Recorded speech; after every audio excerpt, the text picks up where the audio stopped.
The stars outside shimmered like cold silver dust, but inside the grand hall of the Galactic Council, everything felt heavy and slow. Lin Mara stepped onto the polished black floor of the council chamber, her boots echoing softly in the silence that followed her arrival. She was the first human to walk these halls since the war had ended, and everyone knew it. Tall figures from dozens of alien species turned their heads, their eyes some curious, others cold, fixed on her. Lin carried no weapons, only a thin black case containing a tablet and a single silver pin, the broken crest of the Earth Defense Union. To the Council, this was a meeting for peace. To Lin, it felt more like standing in a room full of ghosts. The war with the K-Wrathi Dominion had burned across the stars for 7 years, and when it finally ended, humanity had lost over a dozen colonies. Millions of lives, and their once proud navy had been reduced to scavenged wrecks floating around dying suns. The Council had stayed silent during the worst of it, speaking only after the final K-Wrathi offensive collapsed under its own weight. And now, months later, they offered Earth a place among them as if nothing had happened. Lin sat down across from the Council speaker, a being with 4 eyes and a voice like grinding metal, who began the meeting with a speech about healing and unity. Lin nodded politely, but her mind wandered. She remembered New Dresden, the screams, the flames, the way the sky turned red with falling debris. She had been just 16 then, hiding under rubble while her parents were killed in the first wave of orbital bombardment. That memory had never left her, not through refugee camps, not through training, not through the years spent working her way into the diplomatic corps.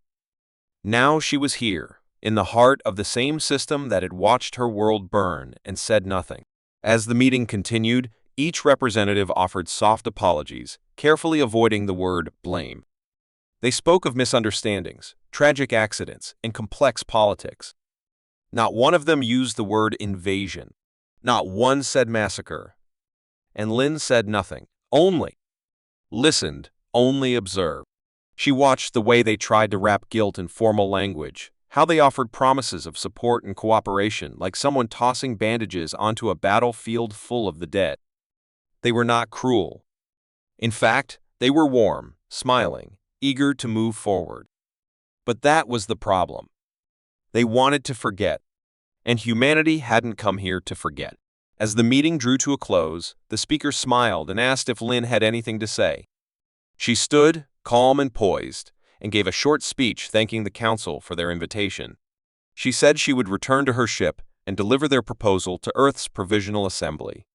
She said she would recommend considering the offer. It was all polite, careful, diplomatic. But as she left the chamber, Lin knew exactly what message she would send home. The galaxy wasn't ready for truth. They didn't want justice, they wanted silence. As her shuttle lifted off from the Council station, she stared out the window at the glowing swirl of stars beyond and tapped a message into her tablet, encrypted and secure. One word: Amberfall. Far beyond the Council's reach, something hidden began to stir. Humanity had listened. Now it was time for the galaxy to hear their answer. The stars outside the shuttle window looked calm, peaceful, untouched by the weight of politics and hidden truths. But Lin Mara sat in silence, her fingers resting on the tablet that had just sent a signal buried beneath layers of encryption. Her crew didn't ask questions. They had been carefully chosen not just for skill, but for loyalty. These were people who had survived the same horrors she had, people who didn't need reminders of what the K-Wrathi had done or how the Galactic Council had stood aside while human worlds were burned. As the shuttle docked with the diplomatic vessel Horizon's wake, everything seemed ordinary, but behind the steel walls, a different kind of mission was being prepared. Lin stepped aboard and was greeted by Commander Rivas, tall and sharp-eyed, his voice low as he gave her a brief nod and led her through the corridors. The crew acted like diplomats, dressed in Navy uniforms and carrying datapads, but beneath the surface, they were soldiers in disguise, and this ship was more than it appeared. It was a front for Emberfall, a covert project hidden deep within Earth's intelligence archives, authorized during the darkest days of the war when it became clear that justice might never come from peace talk. The message Lin had sent wasn't just a report, it was an activation code. Far from the Council's core systems, ships hidden in the cold shadow of the Keeper Belt began to awaken. They weren't part of Earth's regular fleet. They had been built in secret, away from the eyes of diplomats and journalists, using stolen tech, salvaged wrecks, and the burning anger of a planet that had watched its children die. These ships were cloaked in experimental shielding, invisible to standard scans, and armed with weapons designed not to conquer, but to make a point that could not be ignored. On board the Horizon's Wake, Lynn stood in front of a projection screen in the command center as data scrolled across it: fleet movements, communication signals, security gaps in council space. They weren't attacking, not yet. Emberfall's strength wasn't in firepower, it was in positioning, timing, and proof. Lynn's next message would not be encrypted. It would be public, broadcasted across every channel the council monitored, timed to appear during the annual Remembrance of Unity, a ceremony meant to celebrate peace across the galaxy. But this year, the celebration would be interrupted. The council had underestimated humanity, believing Earth was too weak, too desperate, to challenge the silence. But Lynn had seen firsthand how survivors became warriors, how pain became purpose. That night, she walked alone to the observation deck and stared out at the stars. In the distance, she could just see the blue glow of the council's capital world. It looked beautiful from afar, full of lights and towers and order. But Lynn knew what was hidden beneath it: files erased, testimony ignored, names lost. The storm was coming, not with rage, but with truth. Emberfall would not fire the first shot, but it would make sure the galaxy could never look away again. And in the silence before it began, Lynn felt no fear, only clarity. The game was still diplomatic on the surface, but the pieces were already moving underneath, and the next step would change everything. The ceremony was grand, exactly as the Galactic Council had planned: bright lights, tall banners floating in zero-gravity halls, and leaders from across the galaxy sitting in their polished seats, clapping politely as the Speaker of Unity raised his arms to deliver the first words. It was a show, carefully prepared for the cameras, for the media, for the illusion of peace. But Lynn Mara, seated in the front row as the representative of Earth, did not smile. Her eyes watched the holograms dancing in the air, images of harmony, progress, and unity, while deep inside the Council's secure network, a countdown had already begun. It wasn't a weapon, not in the way the Council feared.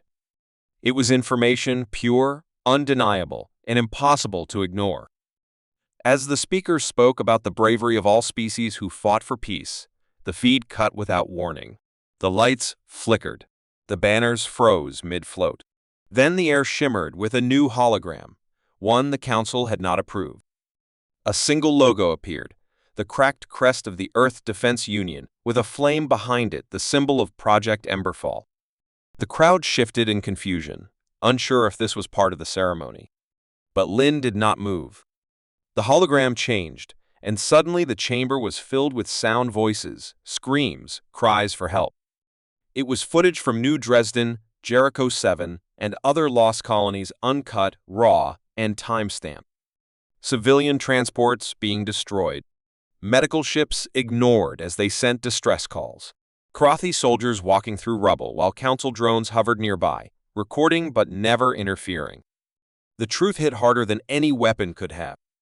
Across the galaxy, every council-aligned system received the same transmission. It didn't come from Earth's official channels. It came from hidden relays, from networks long buried.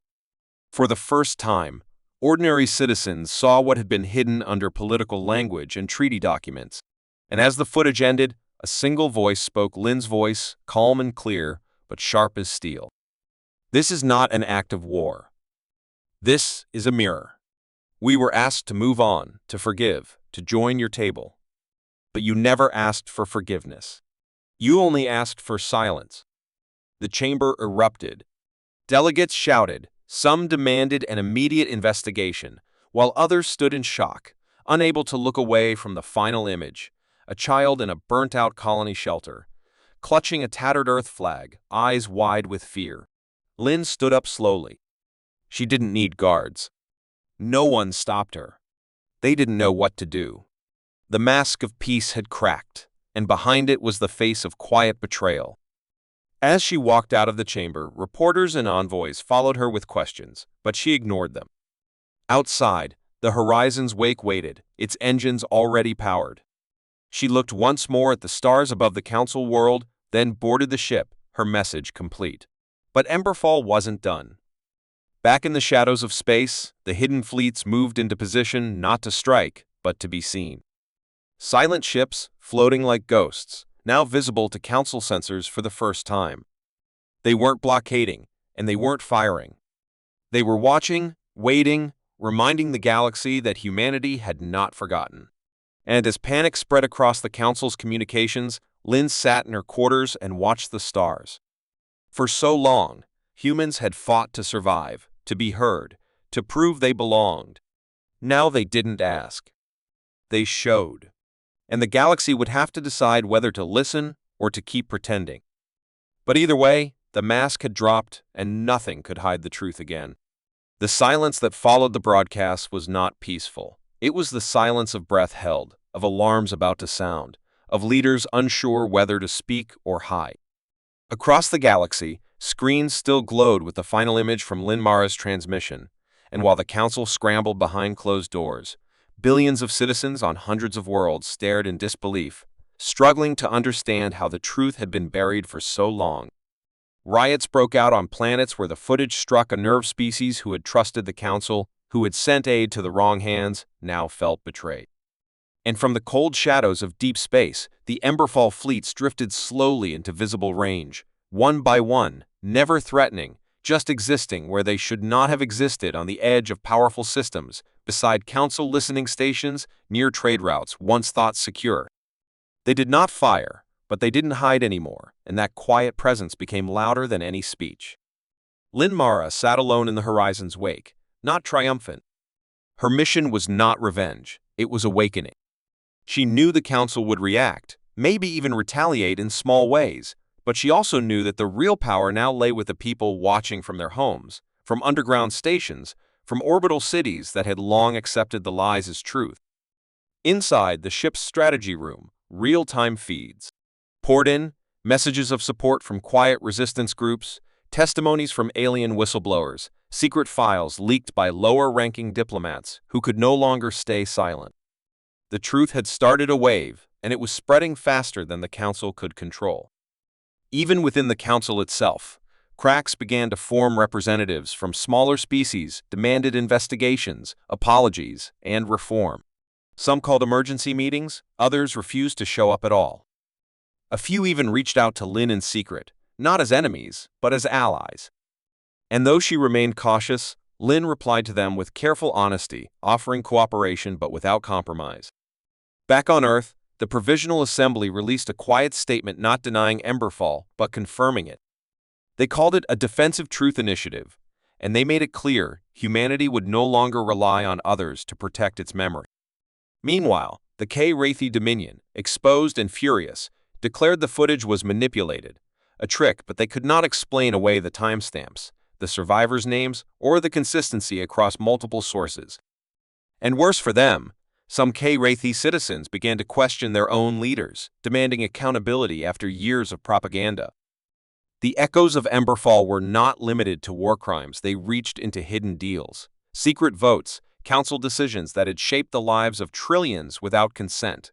And every piece of data released by Lin's network added fuel to the fire. Yet through it all, Emberfall held back from violence.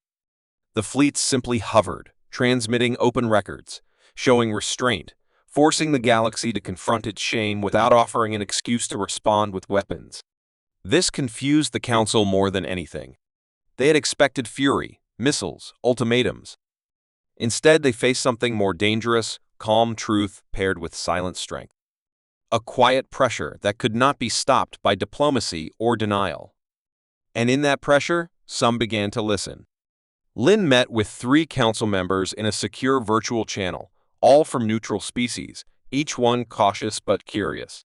They asked what Earth wanted, and Lin gave a simple answer: recognition, not power; change, not control. She handed them sealed documents, suggested reforms, new systems of record-keeping, public tribunals for war crimes that could be fairly judged across species, not behind closed doors. It was bold, even impossible by old standards, but the galaxy was already different now. The people had seen too much. The council had two choices: adapt or fall. Lynn didn't threaten them. She didn't need to. Outside their homeworlds, Emberfall ships remained patient and quiet. And still, more voices rose: activists, survivors, former council workers, even young politicians who had grown up hearing only one side of the war. They started speaking up, sharing stories, asking questions. The council's attempts to censor them only made the truth stronger. Lynn's message had become something bigger than her, bigger than Emberfall. It had become a movement. And in the deep silence of the void, that movement kept growing, echoing from system to system, not like a weapon, but like a call to wake up. In the weeks that followed the broadcast, the galaxy no longer felt the same. There was a strange quiet in the corridors of power, not because things had returned to normal, but because the old normal had cracked beyond repair. The Galactic Council, once so proud and untouchable, now held emergency sessions behind sealed doors, whispering about reforms, about truth commissions, about how to keep the systems from breaking apart. But the people had already moved faster than their leaders.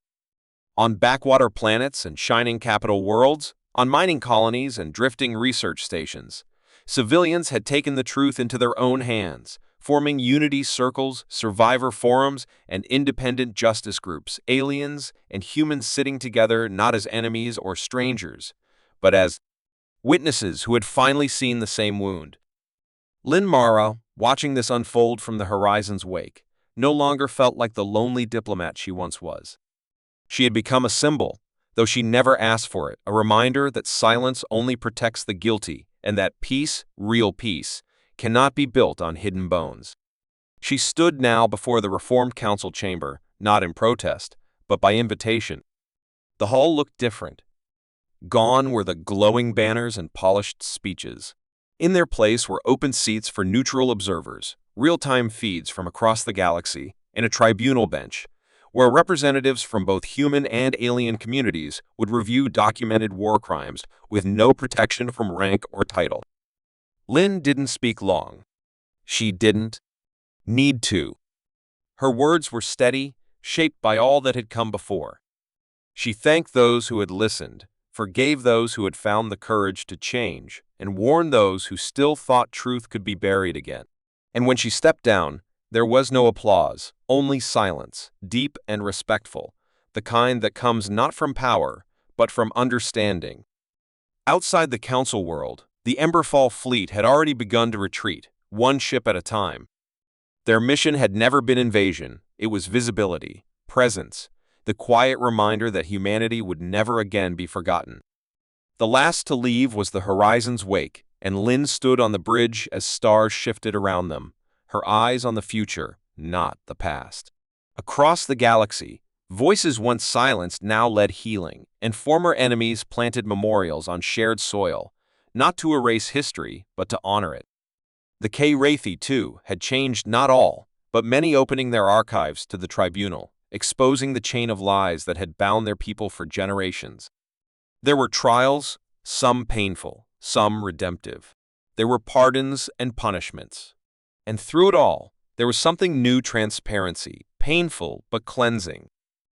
Lynn returned to Earth after 2 years away. Her home changed in ways both small and vast. Where once there were scars, there were now gardens planted by children who had never known war. The old Defense Union had been replaced by the Terran Accord, a coalition of peacekeepers trained not only in strategy, but in empathy, history, and law. They wore no medals, only the same cracked crest, now stitched in gold, not as a symbol of vengeance, but of memory. Lynn was offered leadership roles, seats of power, but she declined. Her work was done. She moved to the quiet northern plains, where the sky was wide and the stars clear, and every evening she watched the constellations above that had once held only danger but now shimmered with a fragile hope. The peace humanity made wasn't written by signatures or enforced by fleets. It lived in shared stories, in honest history, in a galaxy that had finally chosen to remember. And though the journey had been long and dark, and the path built on pain, it had led to something stronger than silence ever could be, a peace that was real and earned.